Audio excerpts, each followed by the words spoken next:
Bismillahirrohmanirrohim. Assalamualaikum warahmatullahi wabarakatuh. Salam sehat selalu ya sahabat Al-Hijrah Islami. Di video kali ini saya ingin menceritakan kisah kaum Ashabur Ras yang ditimpa dua bukit. Ashabur Ras adalah kaum penyembah pohon sanaubar yang sebelum pohon itu ditanam oleh anak Nabi Nuh alaihi salam yaitu Yafid. Yafid menanam pohon itu sejumlah 12 bibit pohon pasca Rausian Oak, badai topan. Sebelum lanjut ke ceritanya mohon tekan tombol subscribe, like dan komennya ya serta bagikan ke teman-teman kalian ya kawan. Terima kasih. Allah subhanahu wa ta'ala selalu memberikan rahmat dan keberkahan bagi siapapun yang teguh beriman kepadanya dan memberi pelajaran bagi siapapun yang mengingkarinya sebagaimana yang telah terjadi pada umat-umat terdahulu seperti Ashabur Ras. Ashabur Ras atau kaum Ras adalah kaum yang dibinasakan Allah karena mengingkari ajaran yang disampaikan oleh Nabi. Secara harfiah, ras berarti telaga sumur yang dipenuhi batu atau dilingkari bebatuan. Kaum ini disebut Ashabur Ras karena mereka tinggal di sekitar telaga atau sumur. Menurut Ibnu Abbas, ras adalah telaga yang berada di Azerbaijan dan kaum Ras adalah penduduk salah satu kampung di Samud.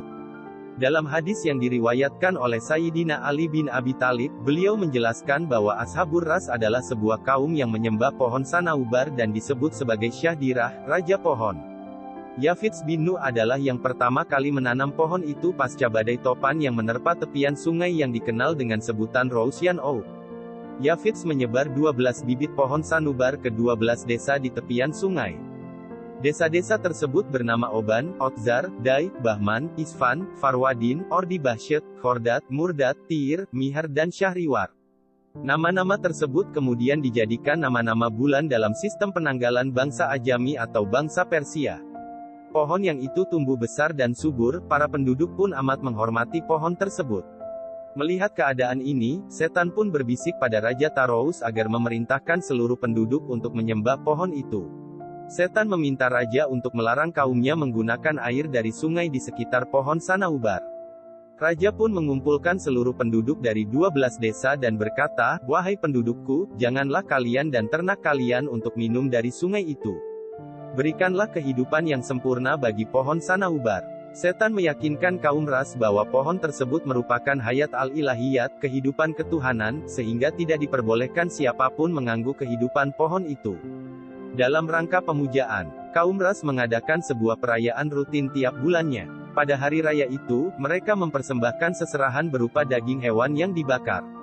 Saat asap pembakaran membumbung tinggi, mereka bersujud dan memohon pada pohon tersebut. Pada saat itulah setan menipu mereka seakan mereka sedang berbicara dengan sembahannya padahal, setanlah yang ada di balik pohon tersebut. Isfander adalah puncak perayaan bulanan tersebut. Hari Isfander dilaksanakan selama 12 hari dengan seserahan yang jauh lebih banyak dihadirkan. Mereka yakin, pada hari itu pohon sanaubar akan lebih banyak memberikan harapan pada mereka ketimbang hari-hari lainnya. Suatu ketika, pengawal kerajaan menemukan seorang anak kecil yang minum dari air sungai itu. Pengawal pun mengadu pada raja dan hal ini membuat raja geram. Setan kian memengaruhi raja dan meminta raja untuk memenggal kepala anak kecil yang tak berdosa itu. Raja Tarous segera menyiapkan algojo dan mengumpulkan kaumnya di depan pohon sanaubar. Tangan anak kecil itu diikat di atas papan penggal. Algojo telah mengasah pedang dan penduduk berteriak, "Hukum! Hukum! Hukum!" Sang anak memohon dan menangis, ia terpaksa minum dari air itu karena sangat haus. Tapi raja tak memaafkan, dipenggallah leher anak yang tak berdosa itu lalu setan datang dan berkata di balik pohon sanaubar, "Lihatlah. Ini adalah hukuman bagi siapapun yang minum dari sungai itu. Maka sujudlah padaku." Tak cukup sampai di situ, setan kembali menggoda Raja Tarous dan kaumnya dengan menyerahkan seluruh binatang ternak yang telah minum dari air sungai itu.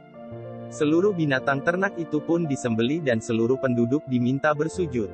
Dengan segala kekafiran yang terjadi, Allah mengutus nabi keturunan Yahuda dari Bani Israel untuk memberitahu mereka bahwasannya setanlah yang berbicara dengan mereka di balik pohon sanaubar serta menyeru pada kebenaran dan menyembah Allah. Melihat keadaan ini, nabi tersebut iba bahkan geram. Anak kecil yang tak berdosa serta ternak-ternak yang tak berakal harus dibunuh dengan kejam. Kaum Ras menganggap apa yang dibicarakan nabi itu adalah hal konyol dan mustahil. Mereka pun tak mengindahkan ucapan nabi tersebut. Rayuan demi rayuan pun dilancarkan oleh sang nabi demi merebut hati kaum ras agar mau beriman.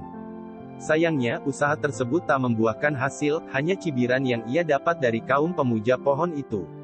Nabi itu pun memanjatkan doa kepada Yang Maha Kuasa agar memberi pelajaran pada kaum itu, "Ya Allah, berikanlah rahmat hamba-hambamu yang beriman dan tunjukkanlah kekuasaanmu bagi siapapun yang mengingkarimu." Allah mengabuli doa hambanya yang beriman. Pohon yang tadinya tumbuh subur berubah menjadi pohon yang kering dan layu. Air yang mengalir di irigasi pun ikut kering. Seluruh tumbuhan yang ada di sekitarnya pun mati. Allah berfirman, dalam surat Qaf ayat 12, sebelum mereka kaum Nuh, penduduk Ras dan Samud telah mendustakan rasul-rasul. Amarah kaum Ras membuncah. Mereka tidak menerima kenyataan bahwa apa yang mereka puja harus layu dan mati.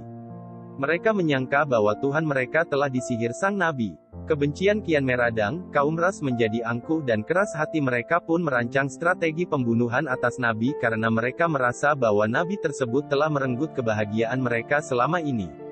Kaum Ras akhirnya menggali sumur yang kering dan membuang nabi ke dalamnya dan sumur tersebut ditutup dengan batu besar. Penderitaan nabi tak sampai di situ, kaum Ras tega tak memberinya makan dan minum agar perlahan nabi itu mati dan membusuk di dalam sumur. Nabi itu merintih dan akhirnya meninggal dalam sumur tersebut. Kaum Ras berkumpul di sekitar sumur sambil merayakan kematian sang utusan Allah. Setan gembira melihat kaum Ras yang sukses menyiksa Nabi. Ia pun kembali pada pohon sanaubar yang telah kering itu dan berkata, "Lihatlah hukuman yang aku berikan pada penyihir yang telah merebut hidupku dan kini aku kembali pada orang-orang yang memujaku." Saat itu pula, murka Allah datang. Allah menimpakan azab yang pedih kepada kaum Ras sebagaimana dalam surah Al-Furqan ayat 38.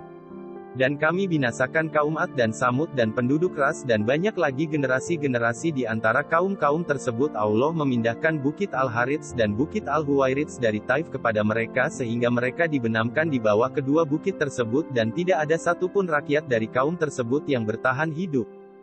Wallahu a'lam bishawab. Terima kasih sudah mendukung channel ini ya kawan. Sampai jumpa di cerita kisah Al-Hijrah Islami berikutnya. Wassalamualaikum warahmatullahi wabarakatuh.